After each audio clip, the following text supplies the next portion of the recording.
उन्नाव के नवाबगंज में यूट्यूबर अनुराग द्विवेदी पर ईडी ने बड़ी कार्रवाई की है।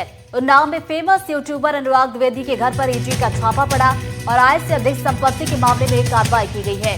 ईडी के 16 अधिकारियों की टीम ने रेड मारी है और प्रॉपर्टी डॉक्यूमेंट्स और कई दूसरे दस्तावेजों को खंगाला गया। छापेमारी में 4 लग्जरी गाड़ियां जब्त की गई है। लैम्बोर्गिनी और मर्सिडीज भी इसमें शामिल बताई जा रही है। तो सट्टेबाजी ऐप से मोटी कमाई का भी आरोप लगा है।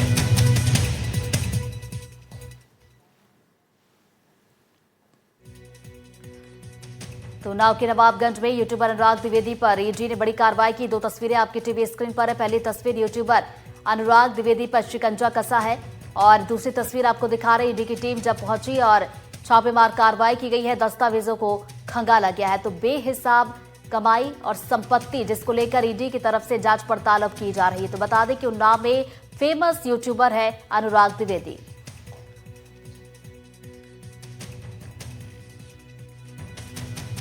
अभी तक आपने सट्टा किंग अनुराग के बारे में जितना जाना है वो बस थोड़ी जानकारी है। जरा देखिए अनुराग के अकूत संपत्ति वाले साम्राज्य का सच क्या है।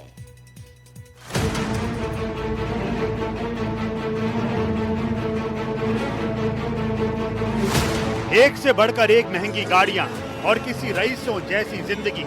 कभी शादी की तो हंगामा मचा दिया, कभी शहर में निकले तो काफिले निकलते चले गए।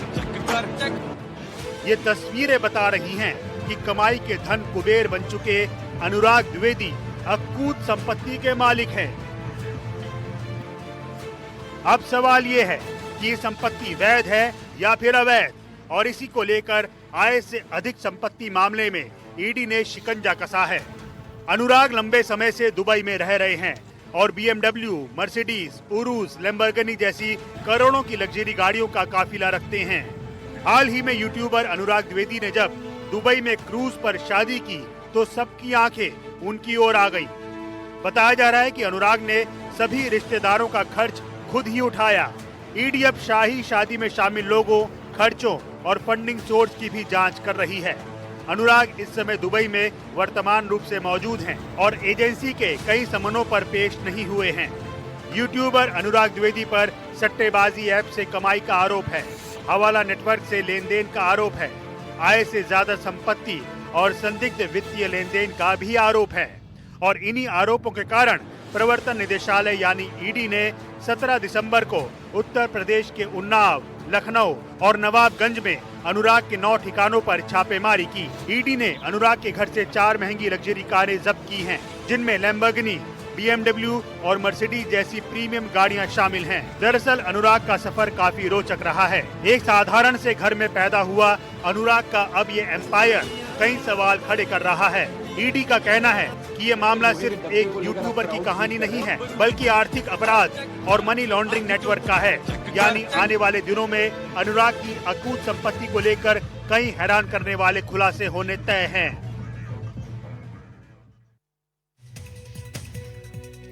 हिजाब विवाद पर इल्तिजा मुफ्ती का प्रदर्शन। जी हां, मुफ्ती ने नीतीश कुमार का विरोध जताया है और लड़की का हिजाब हटाने को लेकर अब गुस्सा भड़क गया है। सीएम नीतीश कुमार पर कार्रवाई की मांग की जा रही है और नीतीश के खिलाफ इल्तिजा मुफ्ती ने पुलिस में शिकायत भी दर्ज करवाई है।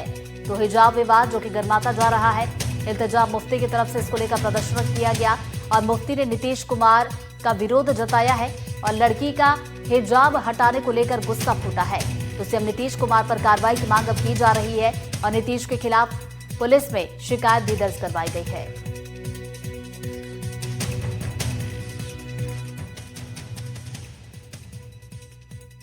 अगर आप हमारी औरतों का नकाब और हिजाब अगर आपने छुआ, you please be ready for the consequences. And I am here today because मैं एक FIR फाइल करना चाहती हूँ against the Bihar chief minister Nitish Kumar साहब। इंस्टेड ऑफ बीइंग अपॉलोजेटिक, उनकी party BJP, they want to basically justify what he did and which is extremely wrong. It is criminal. अगर हमने किसी हिंदू बच्ची का खुदा ना खास्ता घूंघट उठाया होता तो आप मुझे बताइए कंट्री में अभी क्या माहौल होता। इसलिए मैं यहाँ आई हूँ, हम थाने तक जाएंगे, Kothibagh police station, where we'll be filing an FIR against the Chief Minister of Bihar. Nitish Kumar के हिजाब खींचने वाला वीडियो सोशल मीडिया पर वायरल होते ही 4 दिनों से जोरदार सियासत चल रही है। ये मामला उस समय इंटरनेशनल हो गया जब पाकिस्तान से धमकी आई कि नीतीश कुमार माफी मांग ले या फिर अंजाम भुगतने को तैयार रहें। ये धमकी पाकिस्तान के कुख्यात डॉन शहजाद भट्टी ने दी है। 3 दिन पहले यानी 15 दिसंबर को पटना में एक कार्यक्रम के दौरान मुख्यमंत्री नीतीश कुमार की तरफ से एक महिला का हिजाब खींचे जाने का मामला लगातार गरमाया हुआ है। इस पर पटना से लेकर दिल्ली तक सियासत गर्म है। देश के कई शहरों में विरोध प्रदर्शन भी हो रहे हैं। मामला इतना बढ़ गया कि अब ये पाकिस्तान तक पहुंच गया है और वहां से एक डॉन ने नीतीश को अंजाम भुगतने की धमकी दी है। पहले सुनाते हैं आपको पाकिस्तान के डॉन शहजाद भट्टी ने अपनी धमकी में क्या कुछ कहा है। इसको आप खुद से कहें कि इसके पास टाइम है, ये माफी मांग ले इस बच्ची से, इस औरत से, तो बेहतर है। फिर बाद में तुम लोगों ने मेरे ऊपर चीजें डालनी है कि जी ये कर दिया वो कर दिया। पहले तुम लोग नहीं देखते हो कि तुम लोग मुसलमान बच्चियों को इतने अच्छे ओहदे पे, इतने बड़े ओहदे पे बंदा बैठा और वो किसी मुसलमान बेटी के साथ ये हरकत करे। कुछ दिनों में माफी मंगवा लो इससे, जो भी इदारे हैं, गवर्नमेंट है या कुछ भी है। बाद में फिर गिला नहीं करना, बाद में फिर चीखें नहीं मारनी है, बाद में फिर ना कहना कि शहजाद भट्टी है तो शहजाद भट्टी हो। अब पाकिस्तान से आई धमकी के बाद बीजेपी ने इसे आड़े हाथों लिया है। बीजेपी के फायर ब्रांड नेता गिरिराज सिंह ने इस पर खुलकर कहा कि नीतीश ने कोई गलत काम नहीं किया, नियुक्ति पत्र लेने आए हैं तो चेहरा दिखाने में क्या दिक्कत है। नीतीश कुमार जी ने कोई गलत काम नहीं किया है। अगर कोई नियुक्ति पत्र लेने के लिए जा रहा हो या जा रही है, क्या उसका चेहरा नहीं दिखाएगी? ये कौन सा, ये कोई इस्लामिक देश है? नीतीश कुमार जी ने एक गार्जियन की हैसियत से, आप पासपोर्ट लेने जाती हो तो दिखाती हो कि नहीं? आप एयरपोर्ट पर जाते हैं तो दिखाते हैं कि नहीं? पाकिस्तान और इंग्लिस्तान की बात करते हैं। ये भारत है, भारत में कानून का राज चलेगा। नीतीश कुमार ने सही किया। एक तरफ इसको लेकर खूब सियासत हो रही है तो वहीं यह मुद्दा इतना गर्मा गया है कि इस पर सड़क तक बवाल मचा है। आपको 5 तस्वीरें दिखा रहे हैं। अहमदाबाद में AIMIM के कार्यकर्ता सड़क पर उतरे तो वहीं लखनऊ में सपा कार्यकर्ताओं ने बवाल काटा। कोटा में नीतीश कुमार का पुतला फूंका गया तो वहीं हैदराबाद में नीतीश कुमार के खिलाफ शिकायत दर्ज कराई गई। देखिए, सोशल मीडिया के माध्यम से एक वीडियो बहुत ही अजीबगरीब बिहार के मुख्यमंत्री नीतीश कुमार जी की वायरल हो रही थी, जिसमें उन्होंने एक हिजाबी महिला का ऐसे करके उसको नीचे किया, जबकि वो चेहरा ढकी हुई थी।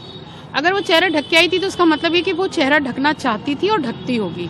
उसको इस तरह किसी पुरुष द्वारा बिल्कुल सार्वजनिक तौर पे उसको नीचे करना, एक महिला की के साथ इस तरीके का कृत्य करना यकीनी तौर पर एक अपमान है उसके लिए। संवैधानिक पद पर बैठे हुए व्यक्ति के द्वारा इस तरीके का कृत्य करना, इसका मतलब कि आप अपने दूसरे छोटे कार्यकर्ताओं का मनोबल बढ़ा रहे हैं कि वो इस तरीके की हरकत करें। अभिभावक है, एक पिता तुल्य गार्जियन थे, एक मोहब्बत में, प्यार में, दुलार में उन्होंने ऐसा किया। उस बेटी से बेटी है, क्योंकि जितना उनके पिताजी का, जो बच्ची का, हमारे जो फादर होंगे उनसे भी बड़े उम्र के मान्यता है।